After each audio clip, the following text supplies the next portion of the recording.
अगर आप अपने लाइफ में किसी फेज में किसी वजह से स्टक हो चुके हैं, फंस चुके हैं, या आपको ऐसा लग रहा है कि आप अपने लाइफ में कहीं नहीं जा रहे हैं, आपको ऐसा लग रहा है कि आप फ्यूचर में कहीं अंधकार में ना चले जाओ, आपकी लाइफ अंधकार में ना जा रही हो, इस तरह की बहुत सारे थॉट अगर आपके दिमाग में आ रहे हैं तो डेफिनेटली आपको इस तरह के एडवाइस भी मिल रहे होंगे कि भैया पॉजिटिव रहो, हार्ड वर्क करो, मेहनत करो, सही डायरेक्शन में काम करो, और सबसे बड़ी एडवाइस ये मिल रही होगी कि पॉजिटिव रहो। भाई पॉजिटिव रह ही नहीं पाता ना आदमी। अगर वो पॉजिटिव रह पाता तो इसका मतलब वो स्टक नहीं है, वो कहीं फंसा हुआ नहीं है। लेकिन जब फंसा हुआ आदमी होता है और उसको जब कोई ज्ञान देता है कि भाई पॉजिटिव रहो, तो वो सही नहीं होता है। तो इस वीडियो में मैं पॉजिटिव रहो वाली बात नहीं करूंगा, हार्डवर्क वाली बात नहीं करूंगा, निकल जाओ कोई रास्ता खोजो वाली बात नहीं करूंगा। वो रास्ता मिलेगा कैसे, वो पॉजिटिव रहेंगे कैसे आप, मैं उस बारे में बात करूंगा। जो पिछली वीडियो मैंने बनाई थी उस पर काफ़ी लोगों के कमेंट्स आए थे, इसलिए मुझे लगा कि मैं इस पर वीडियो जरूर बनाऊँ। तो सबसे पहले जो चीज़ समझना जरूरी है कि हमारा मेंटल स्टेट क्या होता है जब हम कहीं फंसे रहते हैं, क्योंकि सॉल्यूशन वहीं से निकलेगा। तो होता बेसिकली ये है कि जब हम बहुत लंबे समय से एक ही जगह पे काम कर रहे होते हैं, एक ही डायरेक्शन में काम कर रहे होते हैं, और वहाँ से जब कोई रिजल्ट नहीं मिलता है तो हम खुद को स्टक फील करना शुरू कर देते हैं। हमें ऐसा लगता है कि हम कहीं आगे बढ़ नहीं रहे हैं। लेकिन इस दौरान जो हमारा माइंडसेट होता है वो एक लूप में फंस जाता है।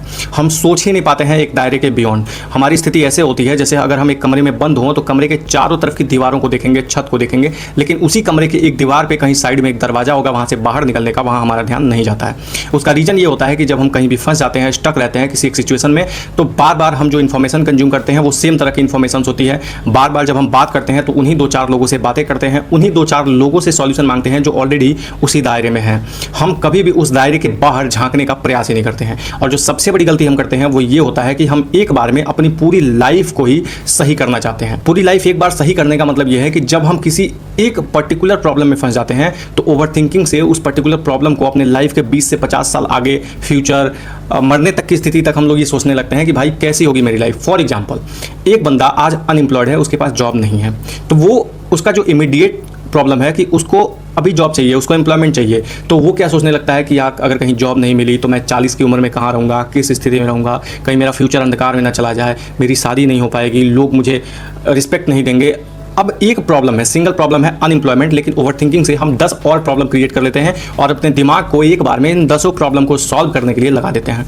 किसी की रिलेशनशिप में ब्रेकअप का इशू है, उसको भाई लग रहा है कि बहुत इमोशनली वल्नरेबल हो चुका है। अब वो क्या सोचता है कि यार फ्यूचर में फिर कभी मुझे कोई प्यार करेगा, कभी मैं उस सिचुएशन तक पहुँच पाऊंगा कि नहीं पहुँच पाऊंगा, कोई मुझे वैसा मिलेगा कि नहीं मिलेगा। अभी उसका क्या प्रॉब्लम है कि किसी भी तरह से जितना जल्दी हो सके इस इमोशनल स्टेट से उसे बाहर निकलना है। लेकिन वो इमोशनल स्टेट से निकलने के बजाय ओवर थिंकिंग करके और 50 तरह के फालतू के प्रॉब्लम्स क्रिएट कर लेता है और उन सारे प्रॉब्लम से एक बार अकेले डील करना चाहता है। पहला प्रॉब्लम यह है जो शायद आप समझ गए होंगे कि हम एक बार में 50 प्रॉब्लम क्रिएट करते हैं और फिर उस 50 प्रॉब्लम को अकेले ही सॉल्व करने का प्रयास करते हैं। तो हमें करना क्या है, हमें अपने इमीडिएट प्रॉब्लम को फाइंड आउट करना है।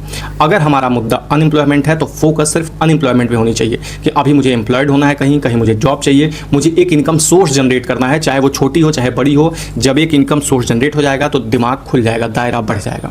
दूसरा चीज़ इमोशनल स्टेट है, जैसे ब्रेकअप की मैंने बात करी, तो भाई कोई एक ऐसा आदमी खोजो जिससे आप बात कर सकते हो। कोई एक ऐसा बंदा होना चाहिए जिसे आप खुल के अपने दिल की बात कर सकते हो, वो आपकी बात सुनने के लिए रेडी है। क्योंकि ऐसे स्टेट में किसी को ज्ञान की जरूरत नहीं होती है, और ज़रूरत सिर्फ ये होती है कि कोई मेरी बात को सुने, बस सुने। जब अंदर से आदमी बोल बोल के सारी जो रखी हुई दबी हुई अंदर की इमोशंस होती है उसे बाहर निकाल देता है तो उसे अच्छा फील होता है। दूसरा, मान लो कि किसी आदमी की प्रॉब्लम ये है कि वो किसी एग्जाम की तैयारी कर रहा था, फेल हो गया और अब उसके पास अटेम्प्ट्स नहीं बचे हैं। तो अब क्या है कि वो सोचता है कि यार मैं ये पर्टिकुलर कोर्स है, मैं इसको नहीं कर पाया, या पर्टिकुलर जगह एडमिशन नहीं मिला मुझे, मैं एक पर्टिकुलर प्रोफेशन में नहीं जा पाया क्योंकि एग्जाम क्रैक नहीं हुआ। तो उसे लगता है कि उसकी पूरी की पूरी लाइफ ही खराब हो गई है।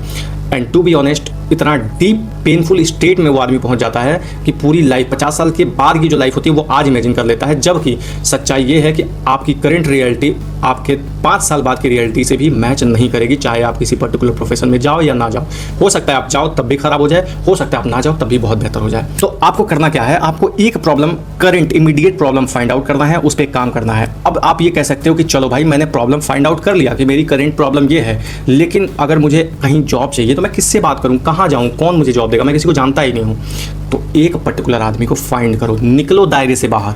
जो रूम में पैक हो, सिर्फ दीवारें देख रहे हो, कहीं तो एक छोटा सा दरवाजा होगा, वहां से बाहर निकलो। और बाहर निकलने पे तुम्हें अनकंफर्टेबल फील होगा, क्योंकि जब आप एक वल्नरेबल सिचुएशन में होते हो और उस मोमेंट में आप किसी नए बंदे से मिलते हो जाके, तो आपको थोड़ा सा अनकंफर्टेबल फील होता है। आपको अंदर ही अंदर ऐसा लगता है कि भाई क्या सोचेगा वो बंदा मेरे बारे में कि प्रॉब्लम में है तो मुझसे हेल्प मांगने आ गया। मैं आपसे क्या बोल रहा हूँ, आपको हेल्प नहीं मांगना है। आप पहले 10 लोगों से मिलो तो बात तो करो, उनकी स्थिति को समझो। उसमें से जब तुम्हें कोई ऐसा लगे कि भाई ये आदमी ऐसा है जिससे मैं अपने दिल की बात कह सकता हूँ और ये मेरे दिल की बात समझेगा, उससे बोलो सिर्फ इतना कि भाई I am not going through a good phase, I am going through a tough phase. भाई मेरी स्थिति सही नहीं चल रही है, मैं इस पर्टिकुलर प्रॉब्लम से जूझ रहा हूँ। लेकिन ये बातें सिर्फ एक ट्रस्टवर्दी आदमी से ही की जा सकती हैं, सबसे नहीं की जा सकती हैं। अब ऐसे में बहुत सारे लोग ये भी बोल सकते हैं कि भाई जब मेरा अच्छा समय चल रहा था तो बहुत सारे लोग थे मेरे आसपास, बहुत सारे लोग थे जिनसे मैं हज़ारों बातें करता, अगर कुछ गलत भी बोल देता तो उनको कोई फ़र्क नहीं पड़ता था। लेकिन जैसे ही मेरा टाइम ख़राब हुआ, मेरे आसपास के सारे लोग मेरे से दूर चले गए। कोई दिक्कत नहीं, इस चीज़ पे विश्वास भी कर रहा हूँ, मैं स्वीकार कर रहा हूँ कि ऐसा होता है। लेकिन भाई समझो, आज जब तुम सक्सेसफुल फेज में थे, लोग तुम्हारे आसपास थे, उसके पहले के मोमेंट में कोई ऐसा रहा होगा आपके कॉलेज में, आपके प्रीवियस कंपनी में जहां आप काम कर रहे थे, आपके किसी सर्कल में, दायरे में, गांव में कहीं कोई रहा होगा जिससे एक मोमेंट पे आप बात कर रहे होगे। लेकिन आज आपने बात करना बंद कर दिया है। उसको मैसेज करो, उसको फ़ोन करो, अनकंफर्टेबल थोड़ा लगेगा, लेकिन मेरी बात समझो कि जब ये आप करोगे, सामने से अगर किसी एक ने भी रिस्पॉन्स, देखो मोस्टली चांसेस है कि आपको रिस्पॉन्स ना आए, लेकिन आप वैसे भी प्रॉब्लम में हो तो दरवाज़ा खटखटाने में क्या बुराई है। अगर एक रिस्पांस भी आ गया तो आपका कॉन्फिडेंस बढ़ेगा। हो सकता है कि जो एक रिस्पांस दे वो आपकी प्रॉब्लम ना सॉल्व करे, आपको कोई एक अपॉर्चुनिटी के बारे में बता दे, आपको कोई एक ऐसा रेफरेंस दे दे जहाँ से आपकी लाइफ सही डायरेक्शन में जा सकती है, आपको दिशा दिखा दे कि आप ये ना करके ये करो। कुछ तो ऐसा वो बंदा कर सकता है। अगर आप 10 जगह दरवाजे खटखटाओगे तो कोई एक मिलेगा, लेकिन आपको उस दायरे में जहाँ फंसे हो वहाँ से बाहर निकलना पड़ेगा। कुछ लोग कह सकते हैं कि मैं करियर में स्टक हो गया हूँ, भाई मैं जिस करियर में हूँ, जो काम कर रहा हूँ, यहाँ से आगे ही नहीं निकल पा रहा हूँ।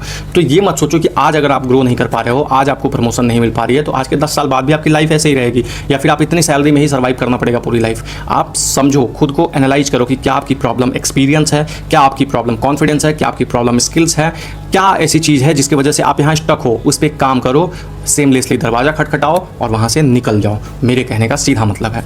इसके बाद एक चीज़ और समझना बहुत ज़्यादा ज़रूरी है कि जब हम अच्छे टाइम पीरियड से गुजर रहे होते हैं तो हम कभी बैड टाइम के लिए प्रिपरेशन करते ही नहीं हैं।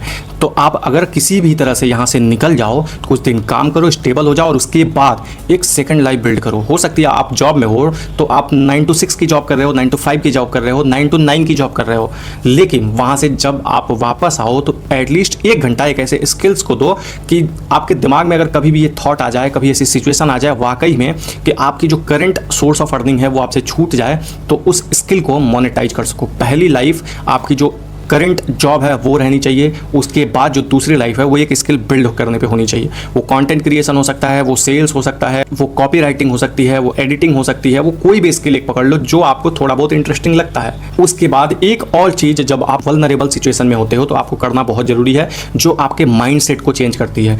आप एक छोटा टारगेट सेट करो, और वो भी ऐसा टारगेट जो आप कर सकते हो। फॉर एग्जाम्पल, अगर एक अनएम्प्लॉयड बंदा है तो वो एक टारगेट सेट करे कि आज मैं 5 जॉब पे अप्लाई करूंगा। जॉब के लिए रिस्पॉन्स आए ना आए, जॉब मिले ना मिले, कोई बात नहीं, लेकिन अगर उसने ये टारगेट सेट किया कि 5 जगहों पे मैं जॉब के लिए अप्लाई करूंगा, वो करेगा तो उसको एक सेंस ऑफ अचीवमेंट मिलेगा।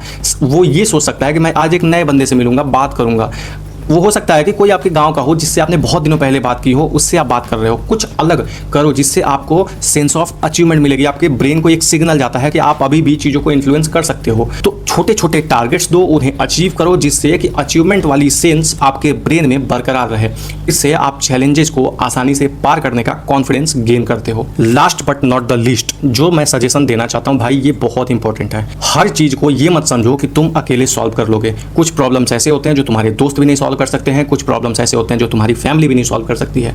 अगर तुम वाकई में डिप्रेशन के, मेंटल स्टेट के उस फेज में हो जहां पे तुम्हें जेन्युइनली किसी प्रोफेशनल हेल्प की ज़रूरत है, तो उस प्रोफेशनल हेल्प को लो, वहां जाओ। भाई समझो कि हेल्प को रिफ्यूज करके अपनी स्ट्रेंथ को साबित करना कहीं से भी बहादुरी नहीं होती है, ये एक बेवकूफ़ी की निशानी होती है। जो आपको ज़रूरत है उसको आपको लेने में कोई दिक्कत नहीं है, आप हेल्प लो, क्योंकि एक बार जब आप उस सिचुएशन से निकल जाओगे with the help of a professional person, तो आप बेहतर कंडीशन में रहोगे लाइफ को एक्सप्लोर करने के लिए, लाइफ में ग्रो करने के लिए। So this was all what I did when I was going through bad time. तो आप भी ये चीज़ कर सकते हो। नहीं समझ में आया कमेंट करो, मैं और आगे एक्सप्लेन करूँगा। So this is it for this video. Comment जरूर करो, वीडियो को लाइक करो और शेयर जरूर करो उसके साथ जो टफ फेज से गुजर रहा हो। So thanks for watching, thank you very much.